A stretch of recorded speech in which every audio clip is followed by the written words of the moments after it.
Math DPS ম্যাডামের ক্লাসে তোমাদের সবাইকে স্বাগত। আমি বিএস স্যার। আজকে আমরা আলোচনা করব সপ্তম শ্রেণী গণিত নিয়ে। আজকে আমরা আলোচনা করব পৃষ্ঠা নাম্বার 28 মানে 28 নম্বর পেজ। নিজে করি আমরা 2.1 থেকে আলোচনা করব। আর অধ্যায় হচ্ছে এটা তোমার 2। আর আগের অঙ্কগুলো অলরেডি আমি করিয়ে দিয়েছি, নিশ্চয়ই তোমরা দেখেছো। আর যদি কেউ দেখে না থাকো চ্যানেলে ভিজিট করে সেখান থেকে দেখে নিতে পারবে। আর যদি চ্যানেলে কেউ নতুন হয় তাহলে অবশ্যই চ্যানেলটা সাবস্ক্রাইব করে নিও। আর রোজকার নোটিফিকেশনটা পাওয়ার জন্য বেল আইকনটাকে হিট করে রেখো। ভিডিওটা অবশ্যই লাইক করো, কারণ লাইক করে দিলে কি অনেকগুলো সুবিধা কি থাকে তোমার। যেমন অনেক সময় নোটিফিকেশান তোমাদের কাছে পৌঁছয় না, কিন্তু ভিডিও লাইক করা থাকলে অটোমেটিকলি তোমার স্ক্রিনে কিন্তু ভিডিওটা পৌঁছে যাবে।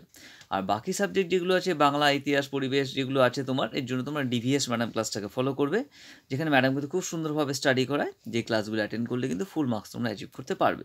তো চলো সময় নষ্ট না করে শুরু করি। আজকে আমাদের আলোচনা 2.1 নিচে করি। তো 2.1 কী বলছে তোমার দেখো, যে একই অনুপাতে চা, লিকার চা বা দুধ চা মিশিয়ে চা তৈরি করব। ঠিক আছে, তো কত কাপ লিকার চা এবং কত কাপ দুধ নেব দেখি। তাহলে এখানে চার্ট একটা দিয়েছে তোমার, দেখো এখানে চারটা দিয়েছে তোমার। এখানে চা তৈরি করব, এখানে লিকার চা দরকার, আর হচ্ছে এখানে দুধ দরকার তোমার, রাইট। তাই 6 কাপ দুধ চা করতে চাইছে। 6 কাপের মধ্যে 4 কাপ হচ্ছে লিকার চা লাগবে, 2 কাপ হচ্ছে দুধ লাগবে, রাইট। তো অনুপাতটা কী হিসাবে হচ্ছে তোমার দেখো, 4:2। 4:2 অনুপাত হচ্ছে 6 কাপে তোমার লাগছে 4 কাপ দুধ, 4 কাপ লিকার চা, আর 2 কাপ হচ্ছে দুধ। তা 4:2 মানে কি হচ্ছে তোমার, এটা কাটলে তোমার কি হচ্ছে 2:1 হচ্ছে। মানে 2 কাপ তোমার লিকার চার সঙ্গে 1 কাপ তোমার দুধ মিশিয়ে চাটা তৈরি করা হচ্ছে। ঠিক আছে, মানে 2:1 অনুপাতে তৈরি করা হচ্ছে। তাহলে এখানে দেখো 3 কাপ তৈরি করবো। তা 3 কাপ হলে কী হবে, 2:1। তাহলে 2 কাপ তোমাকে কী করতে হবে, লিকার চা নিতে হবে, তোমাকে 2 কাপ নিতে হবে লিকার চা। আর দুধ নেবো ক কাপ, আমরা দুধ নেবো 1 কাপ, রাইট। মানে অনুপাতটা সমান রাখতে হবে কিন্তু, ঠিক আছে। নেক্সট তোমার কি বলছে তোমার দেখো, একটু বড় করে দিই তাহলে সুবিধা হবে তোমাদের, রাইট। তাহলে এখানে 12 কাপ বলছে তোমার। 12 কাপের তোমার মধ্যে কি ক কাপ আমার লাগবে, রাইট। তো 2:1 অনুপাতে ডিভাইড করতে হবে আমাকে। তাহলে 2:1 করলে তোমার কত, 8 কাপ আর 4 কাপ হবে। তাহলে এটা কত হচ্ছে, 8 কাপ হচ্ছে, আর এটা 4 কাপ হচ্ছে। ঠিক আছে, 8 আর 4 কত হচ্ছে, 12 হচ্ছে তোমার। ঠিক আছে, নেক্সট কী হচ্ছে তোমাদের 15 কাপ। তো 15 কাপ যদি করি আমরা, 15 কাপ হলে 3 দিয়ে ভাগ করলে 3 5 15, তাহলে 5 2 10। তাহলে কত হচ্ছে তোমার, 10 কাপ হচ্ছে তোমার কি লিকার চা লাগবে, আর 5 কাপ দুধ লাগবে তোমার। ঠিক আছে, আর এখানে তোমার 24 কাপ তোমার বলছে, 24 কাপ আমরা চা তৈরি করবো। 24 কাপে তারিখ হলো 3 8 24, তাহলে 8 2 হচ্ছে 16, আর এখানে কি 8। কীভাবে হিসাবটা পেলাম দেখো, 2 আর কে কত, 3। তা 3 দিয়ে আমরা কী করবো, এখানে 2 আর একে 3 আছে, তা 3 দিয়ে আমরা কী করবো, 24কে ভাগ করবো। 24কে আমরা 3 দিয়ে যদি ভাগ করি তাহলে কত হচ্ছে, 3 8 24। ঠিক আছে, এবার 8 হচ্ছে তোমার অনুপাত হিসাবে করবো। তাহলে 2কে 8 দিয়ে গুণ করলে কত হচ্ছে তোমার, 2:1 অনুপাতে করবো। তো 2-এর সঙ্গে 8 দিয়ে গুণ করবো, ওকে। 2-এর সঙ্গে এখানে 8 গুণ করবো, আর 1-এর সঙ্গে 8 দিয়ে গুণ করবো। তাহলে 8 2 কত হচ্ছে তোমার 16:8, ওকে হচ্ছে 8। ঠিক আছে, 24, এই জন্য লিখলাম আমরা 16:8 হলো। এবার কি বলছে তোমার দেখো, 24 কাপ চায়ের জন্য লিকার চা ও দুধের অনুপাত কত হবে তোমার, রাইট। তো 24 কাপ লিকার চা ও দুধের অনুপাত কি হবে তোমার চায়ের জন্য, তাহলে কি হবে তোমার, এটা 16:8 হবে। 15 কাপ চায়ের জন্য কত অনুপাত দুধ নেব, ঠিক আছে, চায়ের জন্য কত কাপ দুধ নেব। 15 কাপ চায়ের জন্য তাহলে আমরা ক কাপ দুধ নিচ্ছি, আমরা 5 কাপ দুধ নিচ্ছি। ঠিক আছে, এখানে লিখে দিই, 24 কাপ চায়ের জন্য লিকার চা ও দুধের অনুপাত কত হবে তোমার, এটা 2:1 হবে তোমার। 2:1 মানে তোমার এখানে হয়ে যাচ্ছে তোমার 16:8। এখানে ওপরে দেওয়াই আছে দেখো, 16:8। ঠিক আছে, তাহলে 15 কাপ চায়ের জন্য কত কাপ দুধ নেব, 15 কাপ চায়ের জন্য আমরা 5 কাপ দুধ নেব, তাহলে 5 কাপ। ঠিক আছে, তা নিচের ফাঁকা ঘরগুলো পূরণ করি। এবার পরে এক প্রশ্নে আসছি, নিচে ফাঁকা ঘরগুলো 2 নম্বর পূরণ করতে বলছে। এখানে ছক দিয়েছে, এখানে একটা চার্ট দিয়েছে, এখানে একটা, এটা অনুপাতের চার্ট দিয়েছে তোমার, রাইট। এখানে কী আছে দেখো, অনুপাতটা কত হচ্ছে 10:16, 10:16। তো লঘিষ্ঠ রূপ কত হবে তোমার, এখানে তো 2 দিয়ে কাটা, তোমার 5 2 দিয়ে কাটা যাচ্ছে, তো 2 দিয়ে গেলে 5 2 10, 8 2 16 করে দিয়ে, এটা হচ্ছে লঘিষ্ঠ রূপ হলো। পূর্বপদ কত আছে, পূর্বপদ হচ্ছে 5 লেখা আছে, উত্তরপদ কত আছে 8 লেখা আছে, রাইট। এটা কী অনুপাত, গুরু অনুপাত না লঘু অনুপাত, রাইট। কোনো অনুপাতের যদি তোমার প্রথমটা যদি কী হয়, ছোট থাকে তোমার, রাইট, পরেরটা যদি বড় হয় তাহলে এটা কী হয়, লঘু অনুপাত হয়। মানে প্রথম সংখ্যাটা যদি ছোট হয়, পরের সংখ্যাটা যদি বড় হয়, সেটা হচ্ছে বলে লঘু অনুপাত বলা হয়। গুরু অনুপাত কাকে বলে, প্রথম সংখ্যা যদি বড় হয়, তাহলে এইখানে যদি 8টা আগে থাকতো, 5টা পেছনে থাকতো, তাহলে এটা হতো কিন্তু গুরু অনুপাত, রাইট। আর সমানুপাত তো আমরা জানি, দুটো পাদই যদি সমান হয় তাহলে সমানুপাত হয় তোমার। ঠিক আছে, তো চলো এখানে কী আছে, করে দিয়েছে। পরেরটা করবো আমরা 21:33, রাইট। 21:33 সমান কত হচ্ছে তোমার, এখানে দেখো 3 দিয়ে কাটা যায়, এখানেও 3 দিয়ে কাটা যায়। 21কে 3 দিয়ে কাটলে কত হচ্ছে তোমার 3 7 21, তাহলে 7, ঠিক আছে, ইস টু এটাও 3 দিয়ে কাটলে কত হচ্ছে তোমার 3 11 33, এটা হাতে হাতেই করে দিচ্ছি আর মুখে তোমার অঙ্কে করাচ্ছি না, ঠিক আছে। তাহলে এটা কাটলে লঘিষ্ঠ রূপ কত হবে, এটা 7:11 হবে। দেখেন 7কে 3 দিয়ে গুণ করলে 21 হয়ে যাচ্ছে, 11কে 3 দিয়ে গুণ 33 হচ্ছে, লঘিষ্ঠ রূপটা পেয়ে গেলাম আমরা। এবার কি পূর্বপদ কি আছে, পূর্বপদ মানে এখানে কি 7, তাহলে কি লিখবো 7 লিখবো আমরা। এখানে উত্তরপদটা কত আছে, উত্তরপদটা লিখবে 11, তাহলে কি লিখবো আমরা 11। এটা কি অনুপাত আছে, প্রথম সংখ্যাটা ছোট আছে পরের সংখ্যাটা বড় আছে, তাহলে অবশ্যই কি হবে, এটা লঘু অনুপাত হবে তোমার, রাইট। তাহলে কি লিখবো এটা আমরা, লঘু অনুপাতে লিখবো এটা 7:11 লিখবো আমরা, ঠিক আছে। ওকে, পরেরটাই আসছে তোমার, দেখো এটা 36:26, তাহলে 2 দিয়ে 2টো তোমার কি যাচ্ছে, 2 তোমার 2 দিয়ে কাটা যাচ্ছে, তাহলে 18 দুগুণ 36, 13 দুগুণ 26, 13কে আর কিছু দিয়ে কাটা যায় না, তাহলে কি হবে 18:13 হবে। তাহলে কি লিখবো আমরা 18:13, ঠিক আছে।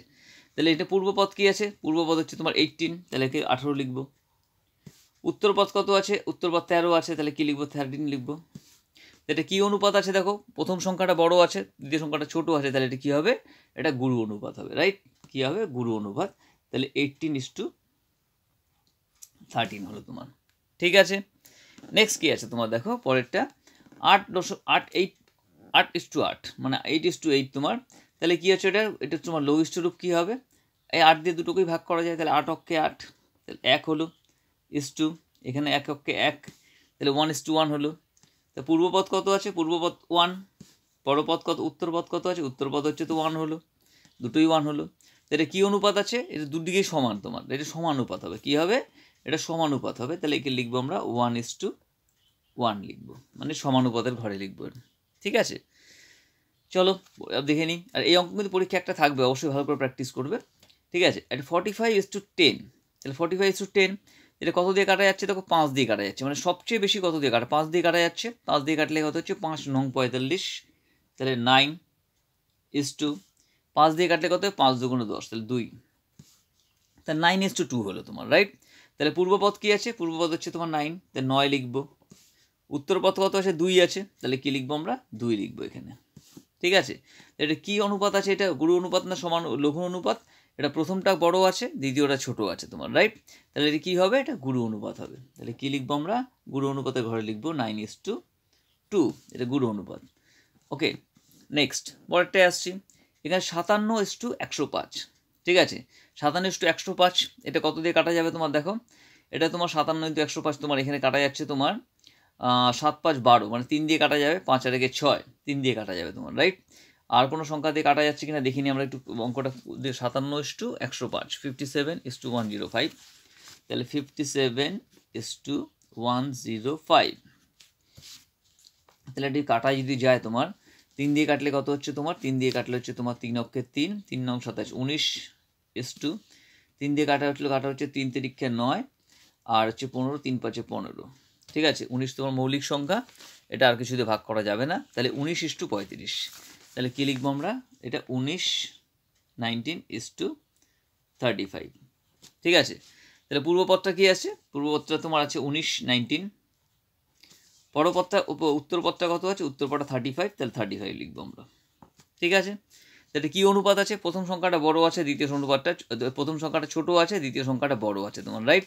তাহলে কি অনুপাত হবে, অবশ্যই এটা লঘু অনুপাত হবে, কি হবে, লঘু অনুপাত হবে। তাহলে কি লিখবো আমরা 19:35 হলো। চলো পরেরটায় আসবো আমরা, পরেরটা হচ্ছে তোমার 15:15, 15:15 তোমার কী করে, সবচেয়ে ছোটো অনুপাত কী হবে, লঘিষ্ঠ অনুরূপ কী হবে, 1:1 হবে, 1:1, কারণ দুটোকে যদি 15 দিয়ে ভাগ করি তাহলে 1:1ই হচ্ছে তোমার। তাহলে পূর্বপদ কত আছে, পূর্বপদ তোমার 1 আছে, উত্তরপদ কত আছে, উত্তরপদও তোমার 1 আছে, তাহলে কি হলো, এটা 1:1 হয়ে গেল। এটা কি অনুপাত আছে, এটা সমানুপাত হবে অবশ্যই, তাহলে আমরা লিখবো 1:1, এটা সমানুপাত হয় তোমার। ওকে, নেক্সট 138:162, রাইট। 138:162, তাহলে করে নিই 138:162, তাই তো 162, এটাকে আমরা দুটোকে আমরা ওপর নিচে করে দেখে নিই, তো 138 আর 162, ওপর নিচে করে কটাতে কাটতে পারি দেখে নিই আমরা। তার এখানে 8 আর 3 11কে 12, 6 আর 2 18কে 9, হ্যাঁ কাটা যাচ্ছে তোমার, ঠিক আছে। তা 3 দিয়ে কাটা যাবে, 3 দিয়ে কাটলে কত হচ্ছে দেখে নিই এটা। 3 দিয়ে কাটলে হচ্ছে তোমার 3 4 হচ্ছে তোমার 12, আর 3 6 হচ্ছে তোমার 18, 46। 3 4 হচ্ছে তোমার 12, তোমার 3 দিয়ে কাটলে 3 4 12, 18 হচ্ছে তোমার 1 8 18, ওকে। 3 6 হচ্ছে 18। আচ্ছা এখানে 3 দিয়ে কাটলে কত হচ্ছে তোমার, 3 দিয়ে কাটলে হচ্ছে 3 5 হচ্ছে 15, আর 1 থাকছে তোমার এক্সট্রা 12, তা 3 4 12 তোমার, ঠিক আছে। আবার দেখো এটা কিন্তু আবার তোমার 2 দিয়ে কাটা যাচ্ছে তোমার, ঠিক আছে। তো 2 দিয়ে কাটলে তোমার কত হচ্ছে তোমার 23 2 46, আর এখানে তোমার কত 27 2 54, তাহলে কত হচ্ছে তোর 23:27 হচ্ছে। তো কত পেলাম আমরা 23:27, ঠিক আছে। এখানে লিখবো আমরা 23:27, ঠিক আছে। তা পূর্বপদ কি আছে, পূর্বপদ আছে তোমার 23, আর পরপদ কত হচ্ছে 27। তো প্রথম সংখ্যাটা ছোট, পরের সংখ্যাটা বড়, তাহলে কি হবে, এটা লঘু অনুপাত হবে তোমার, রাইট। তাহলে কি হবে 23:27, বোঝা গেল। ছকটা কমপ্লিট করে দিলাম, কোনটা লঘু অনুপাত, কোনটা গুরু অনুপাত, কোনটা সমানুপাত বুঝতে পারলে। আর লঘিষ্ঠ রূপটাতে জানোই তোমরা এটা কীভাবে করতে হয়, ঠিক আছে, বোঝা গেল। চলো পরের নেক্সট কি বলছে দেখে নিই আমরা। বলছে নতুন অনুপাত তৈরি করব ও, ঠিক আছে, নাম জানাবো, ঠিক আছে। এখানে কি বলছে 3টে অনুপাত নিলাম, এখানে 2:3, 4:5 আর 5:7, 3টে অনুপাত নেওয়া হলো। এই 3টে অনুপাতকে কী হবে, নতুন অনুপাত তৈরি করা হবে। তাই বলছে অনুপাত 3টির পূর্বপদ, পূর্বপদ মানে আগের পদগুলো কত হচ্ছে তোমার, এটা 2 আছে, 4 আছে আর 5 আছে। তাহলে কি লিখবো আমরা, 2 4 আর 5, ঠিক আছে। এবং উত্তরপদকে কি আছে তোমার, উত্তরপদ দেখো 3 আছে, 5 আছে, 7 আছে। তাহলে 3 আছে, 5 আছে আর 7 আছে তোমার, ঠিক আছে, 3 5 7। এবার কি বলি, যদি পূর্বপদগুলো গুণ করি তবে পাই। পূর্বপদগুলো গুণ করতে বলেছে, তাহলে 2 × 4 × 5, তাহলে 4 2 8, 8 5 8 40। আর উত্তরপদগুলো যদি গুণ করি তাহলে কত পাই তোমার, দেখো 3 5 15, 7 15 হচ্ছে 105। তাহলে পূর্বপদ কত হচ্ছে 40, উত্তরপদ কত হচ্ছে 105, ঠিক আছে। হলে অনুপাতটি কত হয়, তো কত হবে, তো 40 তোমার 105, 40:105। যদি স্মল করা হয় 5 দিয়ে কাটা হয়, তো 5 দিয়ে গেলে 5 8 40, আর তোমার 5 দিয়ে গেলে 5 1 হচ্ছে 105। তাই নতুন অনুপাতটা কী হলো তোমার, নতুন অনুপাতটি হলো 8:21, ঠিক আছে, ওকে। তো আজকে আমাদের জন্য এই পর্যন্ত, আমার 28 নম্বর পেজটা আমরা কমপ্লিট করে ফেললাম আজকের জন্য এই পর্যন্তই। ভিডিওটা অবশ্যই লাইক করো, বন্ধুদের সাথে শেয়ার করো, আর কোনো কিছু বুঝতে অসুবিধা হলে কমেন্টস বক্সে অবশ্যই কমেন্টস করো, আর নোটিফিকেশনটাকে অন রাখো, পরের ভিডিওটা একটু পরে তোমাদের আপলোড হবে। আজকের জন্য এই পর্যন্তই, নেক্সট ভিডিওতে আবার দেখা হবে। খুব ভালো থেকো।